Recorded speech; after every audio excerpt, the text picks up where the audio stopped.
দেশের একমাত্র রাষ্ট্রায়ত্ত তেল শোধনাগার ইস্টার্ন রিফাইনারি লিমিটেড পুনরায় চালু হতে যাচ্ছে কাল। সৌদি আরব থেকে অপরিশোধিত জ্বালানি তেল নিয়ে জাহাজ এমটি নিনেমিয়া দেশে পৌঁছানোর পর এই সিদ্ধান্ত নেওয়া হয়েছে। চট্টগ্রামের পতেঙ্গায় অবস্থিত দেশের একমাত্র এই তেল শোধনাগারটি অপরিশোধিত তেলের অভাবে ৩ সপ্তাহেরও বেশি সময় ধরে বন্ধ ছিল।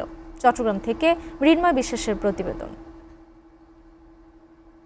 মধ্যপ্রাচ্যের যুদ্ধ পরিস্থিতির কারণে মার্চ ও এপ্রিলে অপরিশোধিত তেলের কোনো জাহাজ আসতে পারেনি দেশে। নির্ধারিত সময়সূচি অনুযায়ী জাহাজ আসতে না পারায় দেশের একমাত্র রাষ্ট্রায়ত্ত তেল শোধনাগার ইস্টার্ন রিফাইনারির মজুত কমে আসলে উৎপাদনের গতি কমিয়ে দেওয়া হয়। পরে তেলের অভাবে তেল পরিশোধন পুরোপুরি বন্ধ হয়ে যায়।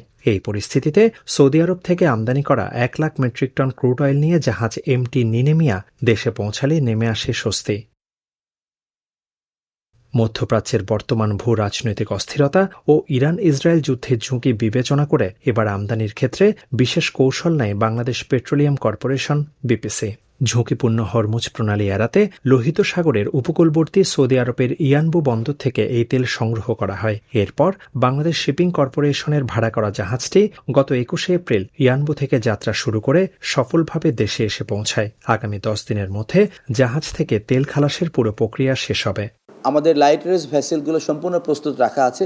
দ্রুত তারা তেল খালাস করে ইস্টার্ন রিফাইনারিতে সরবরাহ করবে এবং আমরা আশা করছি দ্রুত এটা রিফাইনিংয়ের মাধ্যমে মার্কেটে সরবরাহ করা সম্ভব হবে।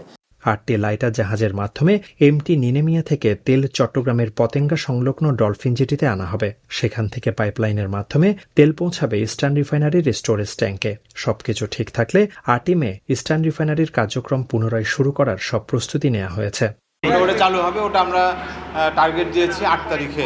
২ দিন তাদের প্রস্তুতিমূলক এবং র ম্যাটেরিয়ালটা আসবে তাদের এখানে। আমরা বলেছি ৮ তারিখ থেকে চালু করতে।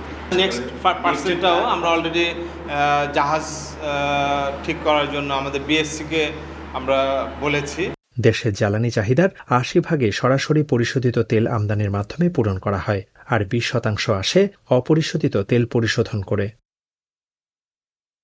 মৃন্ময় বিশ্বাস, এসএটিভি, চট্টগ্রাম।